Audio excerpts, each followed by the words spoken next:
Chapter 9. Rebecca. When I heard the sound of the car on the drive, I got up in sudden panic, glancing at the clock, for I knew that it meant Beatrice and her husband had arrived. It was only just gone 12. They were much earlier than I expected, and Maxim was not yet back. I wondered if it would be possible to hide, to get out of the window into the garden, so that Frith, bringing them to the morning room, would say, "Madam must have gone out," and it would seem quite natural. They would take it as a matter of course. The dogs looked up inquiringly as I ran to the window, and Jasper followed me, wagging his tail. The window opened out onto the terrace and the little grass clearing beyond, but as I prepared to brush past the rhododendrons, the sound of voices came close, and I backed again into the room. They were coming to the house by way of the garden, Frith having told them doubtless that I was in the morning room. I went quickly into the big drawing room and made for a door near me on my left. It led into a long stone passage, and I ran along it, fully aware of my stupidity, despising myself for the sudden attack of nerves. But I knew I could not face these people, not for a moment anyway. The passage seemed to be taking me to the back regions, and as I turned a corner, coming upon another staircase, I met a servant I had not seen before. A scholarly maid, perhaps. She carried a mop and pail in her hands. She stared at me in wonder, as though I were a vision, unexpected in this part of the house. And "Good morning," I said, in great confusion, making for the stairway. And "Good morning, madam," she returned, her mouth open, her round eyes inquisitive as I climbed the stairs. They would lead me, I suppose, to the bedrooms, and I could find my suite in the east wing, and sit up there a little while, until I judged it nearly time for lunch, when good manners would compel me to come down again. I must have lost my bearings, for passing through a door at the head of the stairs, I came to a long corridor that I had not seen before, similar in some ways to the one in the east wing, but broader and dark owing to the paneling of the walls. I hesitated, then turned left, coming upon a broad landing and another staircase. It was very quiet and dark. No one was about. If there had been housemaids here during the morning, they had finished their work by now and had gone downstairs. There was no trace of their presence, no lingering dust smell of carpets lately swept, and I thought, as I stood there, wondering which way to turn, that the silence was unusual, holding something of the same oppression as an empty house does when the owners have gone away. I opened a door at hazard and found a room in total darkness, no chink of light coming through the closed shutters, while I could see dimly in the center of the room the outline of the furniture swathed in white dust sheets. The room smelt close and stale, the smell of a room seldom if ever used, whose ornaments are herded together in the center of a bed and left there covered with a sheet. It might be, too, that the curtains had not been drawn from the window since some preceding summer, and if one crossed there now and pulled them aside, opening the creaking shutters, a dead moth who had been imprisoned behind them for many months would fall to the carpet and lie there. Beside, a forgotten pin and a dried leaf blown there before the windows were closed for the last time. I shut the door softly and went uncertainly along the corridor, flanked on either side by doors, all of them closed, until I came to a little alcove set in an outside wall, where a broad window gave me light at last. I looked out, and I saw below me the smooth grass lawns stretching to the sea, and the sea itself, bright green with white-topped crests, whipped up by a westerly wind and scudding from the shore. It was closer than I had thought, much closer. It ran surely beneath that little knot of trees below the lawns, barely 5 minutes away. And if I listened now, my ear to the window, I could hear the surf breaking on the shores of some little bay I could not see. I knew then that I had made the circuit of the house and was standing in the quarter of the west wing. Yes, Mrs. Danvers was right.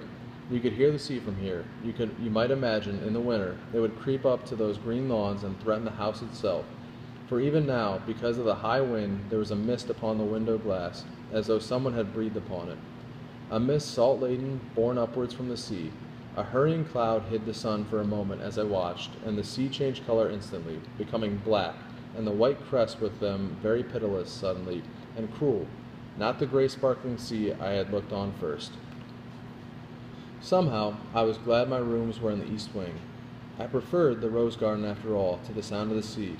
I went back to the landing then, at the head of the stairs, and as I was prepared to go down, one hand upon the banister, I heard the door behind me open, and it was Mrs. Danvers. We stared at one another for a moment without speaking, and I could not be certain whether it was anger I read in her eyes or curiosity, for her face became a mask directly she saw me.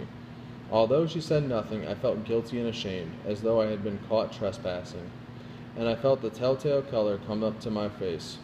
I lost my way, I said. I was trying to find my room. You have come to the opposite side of the house, she said. This is the west wing. Yes, I know, I said. Did you go into any of the rooms? She asked me. No, I said. No, I just opened a door. I did not go in. Everything was dark, covered up in dust sheets.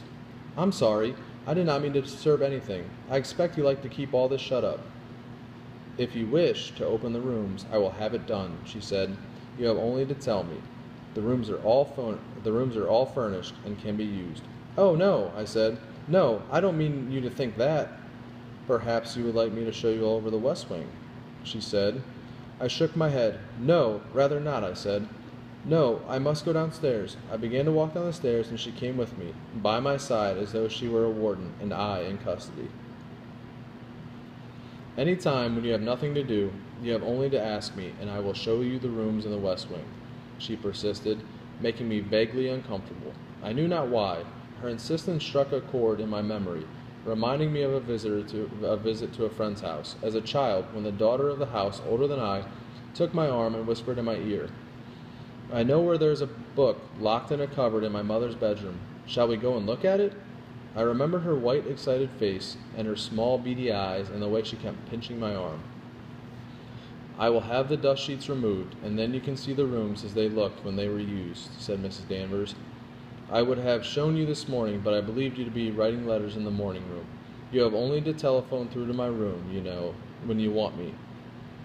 It would only take a short while to have the rooms ready. We had come down the short flight of stairs, and she opened another door, standing aside for me to pass through, her dark eyes questing my face. It's very kind of you, Mrs. Danvers, I said. I will let you know sometime. We passed out together onto the landing beyond, and I saw we were at the head of the main staircase now, behind the minstrel's gallery. I wonder how you came to miss your way, she said. The door through the west wing is very different to this. I did not come this way, I said. Then you must have come up the back way, from the stone passage, she said. Yes, I said, not meeting her eyes. Yes, I came through a stone passage. She went on looking at me, as though she expected me to tell her why I left the morning room in sudden panic, going through the back regions, and I felt suddenly that she knew, that she must have watched me, that she had seen me wandering, perhaps in that west wing from the first, her eye to a crack in the door. Mrs. Lacey and Major Lacey have been here some time, she said. I heard their car drive up shortly after 12. Oh, I said, I had not realized that. Frith will have taken them to the morning room, she said. It must be getting on for 12:30. You know your way now, don't you? Yes, Mrs. Danvers, I said, and I went down the big stairway into the hall, knowing she was standing there above me, her eyes watching me. I knew I must go back now to the morning room and meet Maxim's sister and her husband. I could not hide in my bedroom now. As I went into the drawing room, I glanced back over my shoulder, and I saw Mrs. Danvers still standing there at the head of the stairs, like a black sentinel. I stood for a moment outside the morning room, with my hand on the door, listening to the hum of voices. Maxim had returned then, and while I had been upstairs, bringing his agent with him, I supposed, for it sounded to me as if the room was full of people, I was aware of the same feeling of sick uncertainty I had experienced so often as a child when summoned to shake hands with visitors, and turning the handle of a door, I blundered in, to be met at once, it seemed, with a sea of faces and general silence. Here she is at last, said Maxim. Where have you been hiding? We were thinking of sending out a search party. Here is Beatrice, and this is Giles, and this is Frank Crawley. Look out, you nearly trod on the dog. Beatrice was tall, broad-shouldered, very handsome, very much like Maxim about the eyes and jaw, but not as smart as I had expected. Much tweedier, the sort of person who would nurse dogs through distemper, know about horses, shoot well. She did not kiss me. She shook hands very firmly, looking me straight in the eyes, and then she turned to Maxim. Quite different from what I expected. Doesn't answer to your description at all. Everyone laughed, and I joined in, not quite certain if the laugh was against me or not, wondering secretly what it was she had expected, and what had been Maxim's description. And, "This is Giles," said Maxim, prodding my arm, and Giles stretched out an enormous paw and wrung my hand, squeezing the fingers limp, genial eyes smiling from behind horn-rimmed glasses. "Frank Crawley," said Maxim, and I turned to the agent, a colorless, rather thin man with a prominent Adam's apple, in whose eyes I read relief as he looked upon me. I wondered why, but I had no time to think of that, because Frith had come in, and was offering me sherry, and Beatrice was talking to me again. "Maxim tells me you only got back last night. I had not realized that, or of course we would never have thrust ourselves upon you so soon. Well, what do you think of Manderley?" "I've scarcely seen anything of it yet," I answered. "It's beautiful, of course." She was looking me up and down, as I had expected, but in a direct, straightforward fashion, not maliciously like Mrs. Danvers, not with unfriendliness. She had a right to judge me. She was Maxim's sister, and Maxim himself came to my side now, putting his arm through mine, giving me confidence. "You're looking better, old man," she said to him, her head on one side, considering him. "You've lost that fine-drawn look. Thank goodness. I suppose we've got you to thank for that," nodding at me. "I'm always very fit," said Maxim shortly. "Never had anything wrong with me in my life. You imagine everyone ill who doesn't look as fat as Giles." "Bosh," said Beatrice. "You know perfectly well you were a perfect wreck 6 months ago. Gave me the fright of my life when I came and saw you. I thought you were in for a breakdown. Giles, bear me out. Didn't Maxim look perfectly ghastly last time we came over? And didn't I say he was heading for a breakdown?" "Well, I must say, old chap, you're looking a different person," said Giles. "Very good thing you went away. Doesn't he look well, Crawley?" I could tell by the tightening of Maxim's muscles under my arm that he was trying to keep his temper. For some reason, this talk about his health was not welcome to him, angered him even, and I thought it tactless of Beatrice to harp upon it in this way, making so big a point of it. "Maxim's very sunburnt," I said shyly. "It hides a multitude of sins. You should have seen him in Venice, having breakfast on the balcony, trying to get a brown on purpose. He thinks it makes him better looking." Everyone laughed, and Mr. Crawley said, "It must have been wonderful in Venice, Mrs. De Winter, this time of the year." And, "Yes," I said, we had really wonderful weather. Only one bad day, wasn't it, Maxim?" The conversation drawing away happily from his health, and so to Italy, safest of subjects, and the blessed topic of fine weather. Conversation was easy now, no longer an effort. Maxim and Giles and Beatrice were discussing the running of Maxim's car, and Mr. Crawley was asking if it was true there were no more gondolas in the canals now, only motorboats. I don't think he would have cared at all had there been steamers at anchor in the Grand Canal. He was saying this to help me. It was his contribution to the little effort of steering the talk away from Maxim's health, and I was grateful to him, feeling him an ally for all his dull appearance. "Jasper wants exercise," said Beatrice, stirring the dog with her foot. "He's getting much too fat, and he's barely 2 years old. What do you feed him on, Maxim?" "My dear Beatrice, he has exactly the same routine as your dog," said Maxim. "Don't show off and make out you know more about animals than I do." "Dear old boy, how can you pretend to know that Jasper has been fed on when you've been away for a couple of months? Don't tell me Frith walks to the lodge gates with him twice a day. This dog hasn't had a run for weeks. I can tell by the condition of his coat." "I'd rather he looked colossal than half-starved like that half-wit dog of yours," said Maxim. "Not a very intelligent remark, when Lion won 2 firsts at Crufts's last February," said Beatrice. The atmosphere was becoming rather strained again. I could tell by the narrow line of Maxim's mouth, and I wondered if brothers and sisters always sparred like this, making it uncomfortable for those who listened. I wished that Frith would come in and announce lunch, or would we be summoned by a booming gong. I did not know what happened at Manderley. "How far away from us are you?" I asked, sitting down by Beatrice. "Did you have to make a very early start?"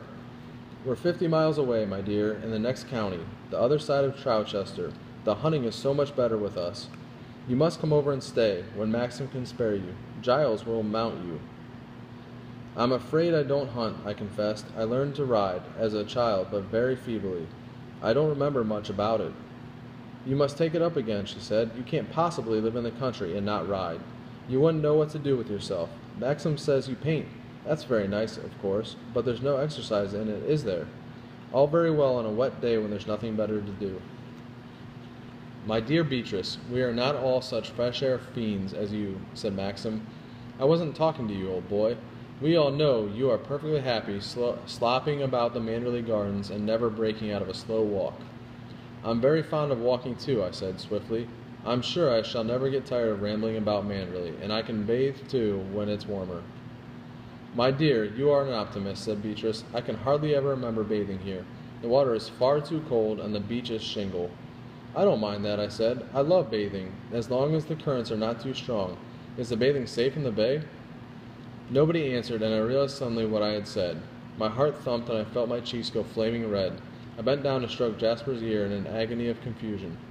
Jasper could do with a swim and get some of that fat off, said Beatrice, breaking the pause. But he'd find it a bit too much for him in the bay, wouldn't you, Jasper? Good old Jasper. Nice old man. We patted the dog together, not looking at one another. I say, I'm getting infernally hungry. What on earth is happening to lunch? Said Maxim. It's only just on 1 now, said Mr. Crawley, according to the clock on the mantelpiece. That clock was always fast, said Beatrice. It's kept perfect time now for months, said Maxim. And that moment the door opened and Frith announced that luncheon was served. I say, I must have a wash, said Giles, looking at his hands. We all got up and wandered through the drawing room to the hall in great relief. Beatrice and I, a little ahead of the men, she taking my arm. Dear old Frith, she said, he always looks exactly the same and makes me feel like a girl again. You know, don't mind me saying so, but you are even younger than I expected. Maxim told me your age, but you're an absolute child. Tell me, are you very much in love with him? I was not prepared for this question, and she must have seen the surprise in my face, for she laughed lightly and squeezed my arm. Don't answer, she said. I can see what you feel. I'm an interfering bore, aren't I? You mustn't mind me. I'm devoted to Maxim, you know, though we always bicker like cat and dog when we meet. I congratulate you again on his looks. We were all very worried about him this time last year, but of course you know the whole story. We had come to the dining room by now, and she said no more, for the servants were there and the others had joined in, but as I sat down and unfolded my napkin, I wondered what Beatrice would say did she realize that I knew nothing of that preceding year, no details of the tragedy that had happened down there, in the bay, that Maxim kept these things to himself, that I questioned him never. Lunch passed off better than I had dared to hope. There were few arguments, or perhaps Beatrice was exercising tact at last. At any rate, she and Maxim chatted about matters concerning Manderley, her horses, the garden, mutual friends, and Frank Crawley on my left kept up an easy patter with me for which I was grateful, as it required no effort.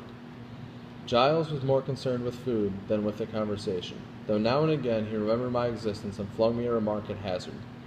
Same cook, I suppose, Maxim, he said, when Robert had offered him the cold soufflé for the second time. I always tell B, Manderley's the only place left in England where one can get decent cooking.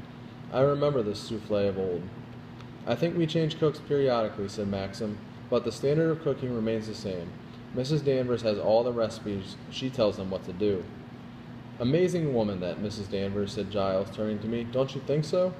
Oh, yes, I said. Mrs. Danvers seems to be a wonderful person. She's no oil painting, though, is she? Said Giles, and he roared with laughter. Frank Crawley said nothing, and looking up I saw Beatrice was watching me. She turned away then, and began to talking to Maxim. Do you play golf at all, Mrs. De Winter? Said Mr. Crawley. No, I'm afraid I don't, I answered, glad that the subject had been changed again, that Mrs. Danvers was forgotten, even though I was no player, knew nothing of the game. I was prepared to listen to him as long as he pleased. There was something solid and safe and dull about golf. It could not bring us into any difficulties. We had cheese and coffee, I wondered whether I was supposed to make a move. I kept looking up at Maxim, but he gave no sign, and then Giles embarked upon a story, rather difficult to follow, about digging a car out of a snowdrift. What had started the train of thought I could not tell, and I listened to him politely, nodding my head now and again, and smiling, aware of Maxim's becoming restive at his end of the table. At last he paused, and I caught Maxim's eye. He frowned very slightly, then jerked his head toward the door. I got up at once, shaking the table clumsily as I moved my chair, and upsetting Giles's glass of port. Oh dear, I said, hovering, wondering what to do, reaching ineffectually for my napkin. But, all right, Frith will deal with it, said Maxim. Don't add to the confusion. Beatrice, take her out into the garden. She's scarcely seen the place yet. He looked tired, rather jaded. I began to wish none of them had come. They had spoiled our day anyway. It was too much of an effort, just as we returned. I felt tired too, tired and depressed. Maxim had seemed almost irritable when he suggested we should go into the garden. What a fool I had been, upsetting that glass of port. We went out on the terrace and walked down onto the smooth green lawns. I think it's a pity you came back to Manderley so soon, said Beatrice. It would have been far better to potter about in Italy for 3 or 4 months, and then come back in the middle of the summer. Done Maxim a power of good, too. Besides being easier from your point of view, I can't help feeling it's all going to be rather a strain here for you at first. Oh, I don't think so, I said. I know I shall come to love Manderley. She did not answer, and we strolled backwards and forwards on the lawns. Tell me a bit about yourself, she said at last. What was it you were doing in the south of France? Living with some appalling American woman? Maxim said. I explained about Mrs. Van Hopper and what had led to it, and she seemed sympathetic, but a little vague, as though she was thinking of something else. Yes, she said when I paused. It all happened very suddenly, as you say. But of course, we were all delighted, my dear, and I do hope you will be happy. Thank you, Beatrice, I said. Thank you very much. I wonder why she said she hoped we would be happy, instead of saying she knew we would be so. She was kind. She was sincere. I liked her very much, but there was a tiny doubt in her voice that made me afraid. When Maxim wrote and told me, she went on, taking my arm, and said he had discovered you in the south of France, and you were very young, very pretty, I must admit it gave me a bit of a shock.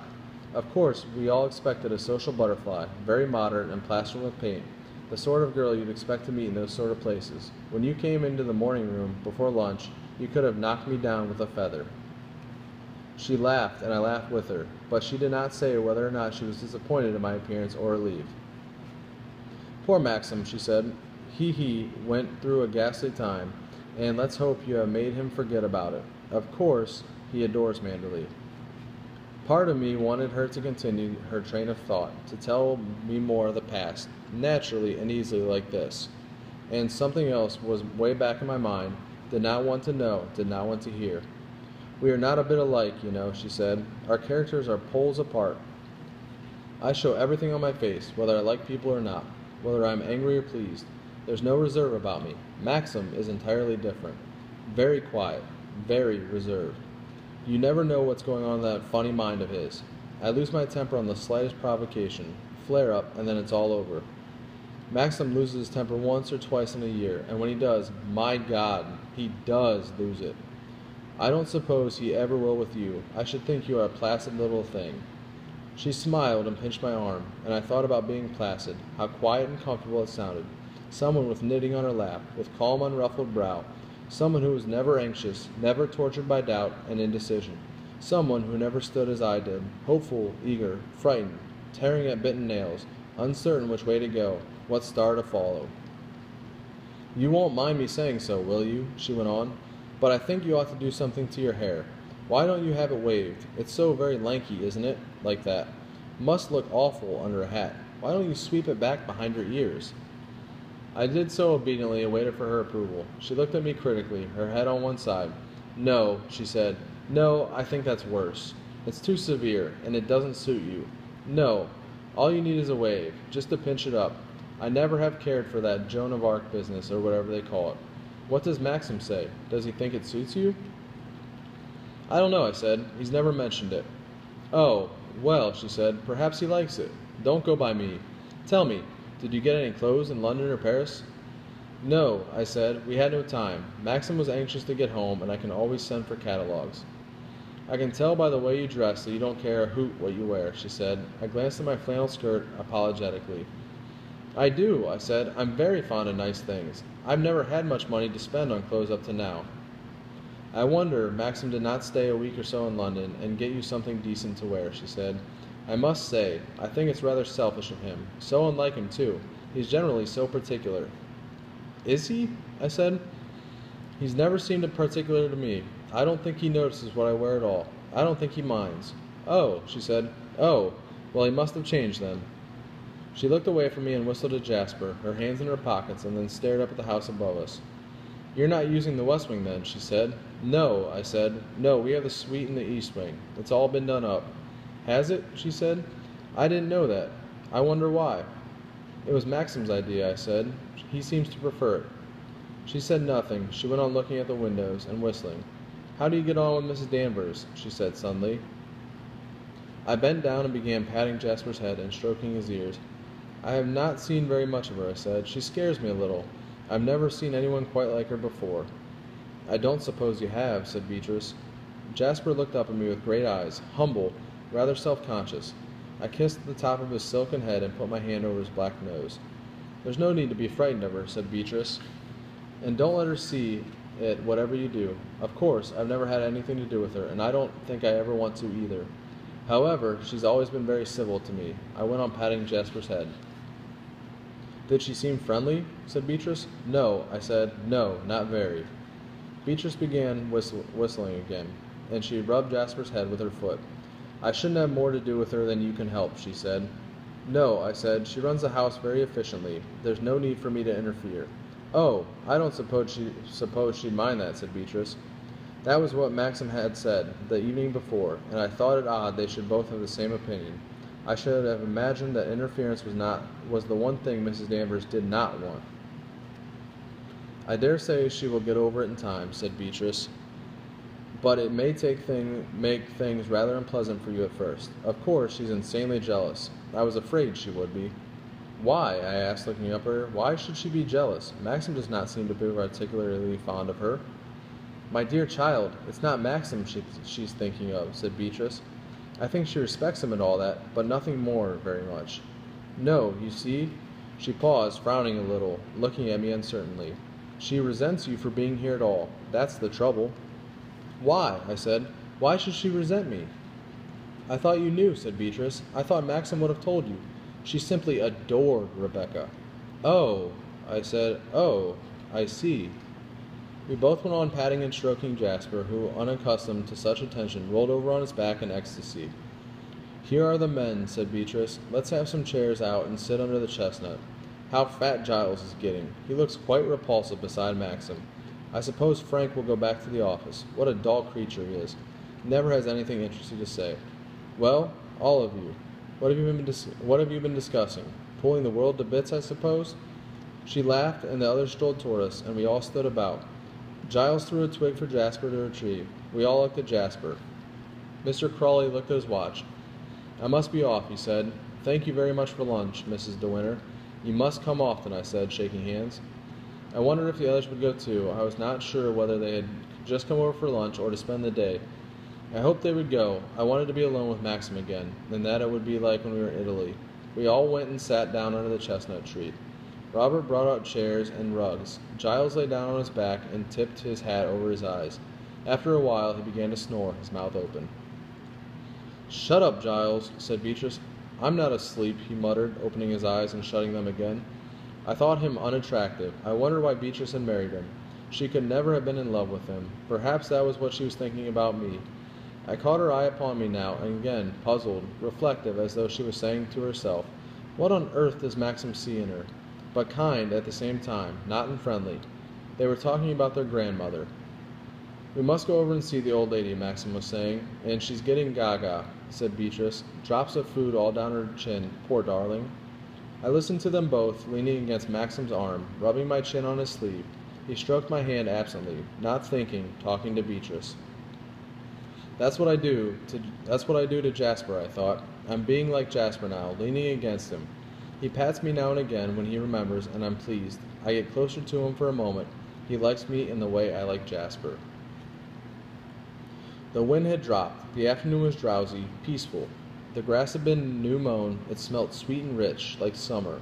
A bee droned about above Giles' head, and he flicked at it with his hat. Jasper sloped in to join us, too warm in the sun, his tongue lolling from his mouth. He flopped beside me and began licking his side, his large eyes apologetic. The sun shone on the mullioned windows of the house, and I could see the green lawns and the terrace reflected in them. Smoke curled thinly from one of the near chimneys, and I wondered if the library fire had been lit, according to routine. A thrush flew across the lawn to the magnolia tree, outside the dining room window. I could smell the faint, soft magnolia scent as I sat here on the lawn. Everything was quiet and still. Very distant now came the washing of the sea in the bay below. The tide must have gone out. The bee droned over us again, pausing to taste the chestnut blossom above our heads. This is what I always had imagined, I thought. This is how I hoped it would be, living at Manderley. I wanted to go on sitting there, not talking, not listening to the others, keeping the moment precious for all time, because we were peaceful, all of us. We were content and drowsy even as the bee who droned above our heads. In a little while it would be different. There would come tomorrow, and the next day, and another year, and we would be changed perhaps, never sitting quite like this again. Some of us would go away or suffer or die. The future stretched away in front of us, unknown, unseen. Not perhaps what we wanted, not what we planned. This moment was safe, though. This could not be touched. Here we sat together, Maxim and I, hand in hand. The past and future mattered not at all. This was secure, this funny fragment of time he would never remember, never think about again. He would not hold it sacred. He was talking about cutting away some of the undergrowth in the drive, and Beatrice agreed, interrupting with some suggestion of her own, and throwing a piece of grass at Giles at the same time.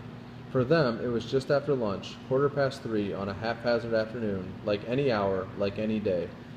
They did not want to hold it close, imprisoned and secure, as I did. They were not afraid. "Well, I suppose we ought to be off," said Beatrice, brushing the grass from her skirt. "I don't want to be late. We've got the Cartwrights tonight. We got the Cartwrights dining." "How old is Vera?" asked Maxim. "Oh, same as ever, always talking about her health. He's getting very old. They're sure to ask all about you both." "Give them my love," said Maxim. We got up. Giles shook the dust off his hat. Maxim yawned and stretched. The sun went in. I looked up at the sky. It had changed already, a mackerel sky. Little clouds scurrying in formation, line upon line. "Wind's backing," said Maxim. "I hope we don't run into rain," said Giles. "I'm afraid we've had the best of the day," said Beatrice. We wandered slowly towards the drive and the waiting car. "You haven't seen what's been done to the east wing," said Maxim. "Come upstairs," I suggested. It won't take a minute." We went into the hall and up the big staircase, the men following behind. It seemed strange that Beatrice had lived here for so many years. She had run down these same stairs as a little girl, with her nurse. She had been born here, bred here. She knew it all. She belonged here more than I should ever do. She must have many memories locked inside her heart.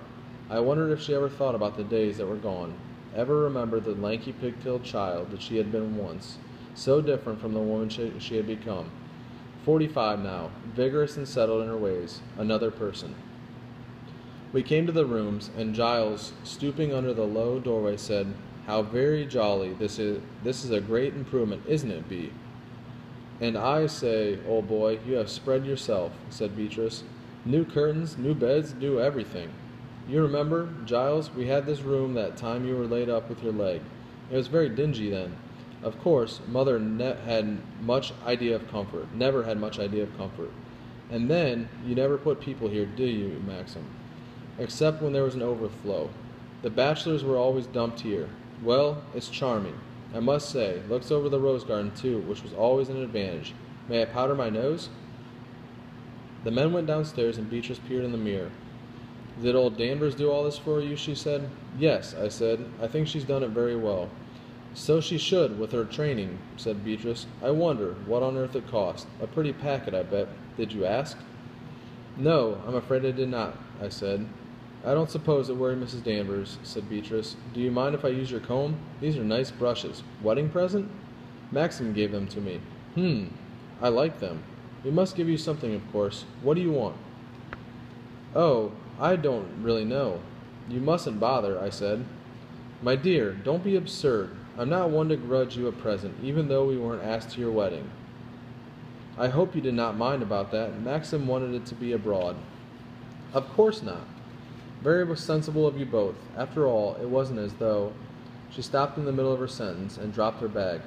"Damn, I have broken the catch." "Or have I broken the catch?"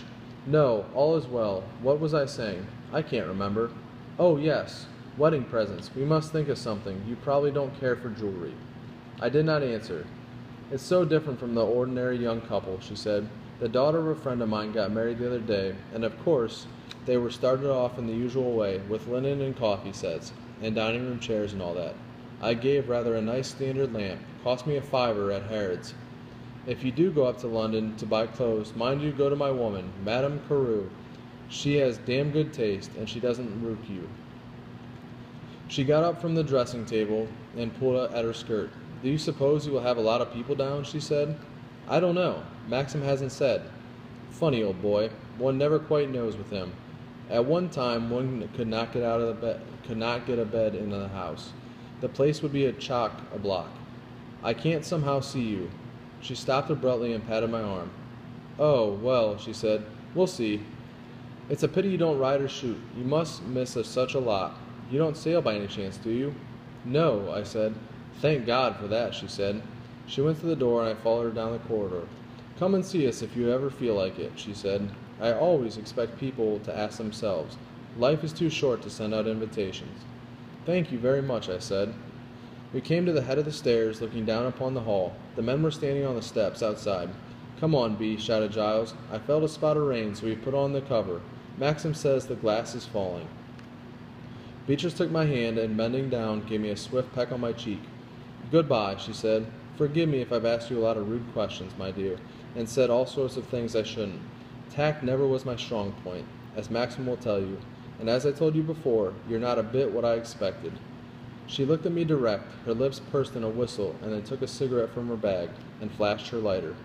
You see, she said, snapping the top and walking down the stairs, you are so very different from Rebecca. And we came out on the steps and found the sun had gone behind a bank of cloud. A little thin rain was falling, and Robert was hurrying across the lawn to bring in the chairs.